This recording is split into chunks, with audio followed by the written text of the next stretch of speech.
যদি কেউ কথা না কয়, ওরে ওরে ও ভাগা কেউ কথা না কয়, যদি সবাই থাকে মুখ ফিরায়ে সবাই করে ভয়।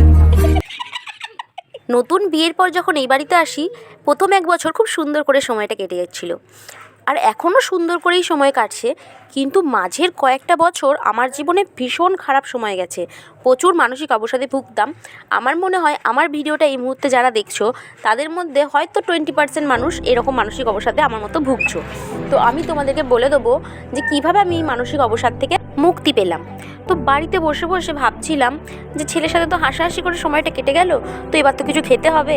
তো এই হঠাৎ প্রোগ্রাম করলাম, ননদ আর আমি চলে গেলাম বাজারে বরের সাথে, আর মটরশুঁটি কিনলাম, পালং শাক কিনলাম, পনির কিনলাম, দিয়ে চলে এলাম বাড়ি। এবার প্ল্যান করেছি আমরা পালক পনির করবো, তাই পালং শাকটা সিদ্ধ করে পাশেই রেখে দিয়েছি, আর পনিরগুলো পিস পিস করে নিয়েছি। আর এই ধারে ময়দাটা মানে ভালো করে ঝেড়ে নিচ্ছি, যদি নোংরা টোংরা কিছু থাকে তাহলে সেটা ময়দার মধ্যে যাবে না। তো ভালো করে ঝেড়ে নিচ্ছি, ময়দাটা মাখবো, দিয়ে মটরশুঁটির কচুরি করব। তো কাজের ফাঁকে তোমাদেরকে বলে দিই যে আমি কি মানসিক অবসাদে ভুগছিলাম। ভিডিওর প্রথমেই যে বাচ্চাটাকে এত আনন্দ করতে দেখছেন, ওটা হচ্ছে আমার ছেলে। তো ওকে পৃথিবীতে আনার জন্য আমাকে প্রচুর কাঠখড় পোড়াতে হয়েছে। বিয়ের প্রথম বছর বাড়ির কোনো আত্মীয় স্বজন আমাদের কাছে আবদার করেনি যে তোমরা এবার একটা সন্তান নাও, কিন্তু দ্বিতীয় বছর থেকে আমাদের দুজনের মনে হয়েছে, আমার হাজব্যান্ড আর আমি মনে করেছি যে এবার আমাদের মধ্যে একটা সন্তান দরকার। তো বাচ্চা নেওয়ার যখন প্রস্তুতি নিচ্ছি, দেখছি আমাদের বাচ্চা আসছে না। তো আমি অ্যালোপ্যাথি ডাক্তারের সাথে কনসাল্ট করি। তো আমাকে অনেকে অনেক উপদেশ দিচ্ছে যে বর্তমানে এই ডাক্তারটা বেস্ট ডাক্তার, এই ডাক্তারটা ভালো ডাক্তার। তো সেই টাইমটা এতটাই ডিফিকাল্ট ছিল আমার জন্য, আমি কারো উপদেশই ফেলে দিতে পারিনি, সবার কথাগুলোই গ্রহণ করেছি, কারণ সেই টাইমে আমার মা হওয়াটা বেশি জরুরি ছিল। তো বর্ধমানের সবথেকে বেস্ট ডাক্তারকেই দেখাই, আর প্রত্যেক সপ্তাহে আমার 2300 থেকে 2500 টাকা করে ওষুধ লাগতো, আর রিপোর্টের কথা তো আলাদা রাখুন। তো যত টাকাই লাগুক আমি 6 মাস টানা অ্যালোপ্যাথি ওষুধ খাই, আর প্রত্যেক মাসে মাসে রিপোর্ট করি 1000 টাকা করে। আমার স্বামী যেহেতু কোনো সরকারি চাকরি করে না বা কোনো প্রাইভেট কোম্পানিতে জব করে না যে একটা ফিক্সড ইনকাম থাকবে, সেই জন্য আমার এই ওষুধটা খাওয়াটাও ভীষণ টাফ ছিল, কারণ একার হাতেই সংসার। সেই জন্য ও ভাবছিল যে টানা এত টাকার ওষুধ ও চালিয়ে যাবে কীভাবে, ও চিন্তায় পড়ে গেছিলো, আর দিন রাত পরিশ্রম করতো। ওর নিজস্ব ব্যবসা সিসিটিভি ক্যামেরার, তো কোনো মাসে বেশি ইনকাম হতো, তো কোনো মাসে একদম কম ইনকাম হতো। তো এই চিন্তা করতে করতেই আমরা ভীষণ ডিসব্যালেন্স হয়ে গেছিলাম, মানে মানসিক অবসাদে যেমন ভুগছিলাম তেমন সাংসারিক চাপে ভুগছিলাম, কারণ বাড়ির লোক ভাবছিল আমি বোধহয় কোনোদিনও মা হতে পারবো না। কিছুদিনের জন্য তো মাঝখানে আমরা ভেবেছিলাম দুজন মিলে যে আমরা বাচ্চা অ্যাডপ্ট করে নেবো, কারণ ভীষণভাবে আমি দুশ্চিন্তায় মন থেকে ভেঙে গেছিলাম। এছাড়া কোনো উপায় আছে বলে আমার মনে হচ্ছিল না।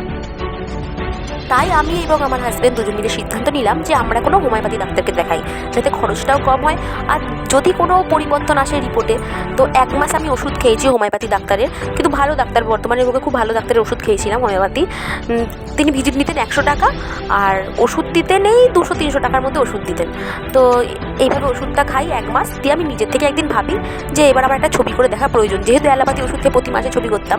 তো আমি আমার স্বামী কাজে যায়, আর আমি নিজেই একা একা টোটো ধরে চলে যাই ল্যাবেতে টেস্ট করাতে। তো টেস্ট করাই, দেখি আমার রাইট ওভারিতে সিস্ট এখনও আছে, আর লেফট ওভারিতে সিস্টটা নাই। আমি 9 উইকের প্রেগনেন্ট। তো এই আনন্দ আমি ধরে রাখি কীভাবে, আমি সঙ্গে সঙ্গে আমার হাজব্যান্ডকে ফোন করলাম, ও কাজের জায়গায় সব জিনিসপত্র ফেলে দিয়ে চলে এলো আমাকে নিতে। তো আমাকে নিয়ে বাড়িতে দিয়ে গেল। দেখুন গল্প করতে করতে কী সুন্দর পালক পনিরটা রান্না হয়ে গেলো, আর রান্নাটা করলো আমার ননদ, আর আমি পুর ভরছি এখানে কচুরি করবো বলে। তো আমার আপনাদেরকে এইটুকুই বলার দরকার যে যারা বড় বড় শারীরিক সমস্যায় ভুগছেন তারা দয়া করে ভয় পাবেন না, বড় বড় সমস্যার ছোট ছোট সমাধানই থাকে। যারা আমার মতো এরকম মা হওয়া নিয়ে সমস্যায় ভুগছেন, একবার হোমিওপ্যাথি ডাক্তার দেখান। দেখুন আমি হোমিওপ্যাথি ওষুধ খেয়ে কিন্তু ফল পেয়েছি, সেটাই আমি আপনাদেরকে বললাম। দেখুন গল্প করতে করতে কচুরি হয়ে গেলে, এবার আমরা খেতে বসবো। আর এই সমস্যাগুলো একদমই বড় সমস্যা নয়, এগুলো ভালো হওয়া সম্ভব, তো একদম মনে সাহস হারাবেন না। আর দেখুন রান্না টান্না সব হয়ে গেছে, এবার আমরা খেতে বসবো। যদি আপনাদের আমার ভিডিওটা ভালো লাগে অবশ্যই একটা লাইক দেবেন, আমার চ্যানেলে নতুন হয়ে থাকলে সাবস্ক্রাইব করবেন। আর এটাই ছিল আমার মা হওয়া জার্নির গল্প। তো দেখা হচ্ছে আপনাদের সাথে নেক্সট ভিডিওতে, ততক্ষণের জন্য টাটা।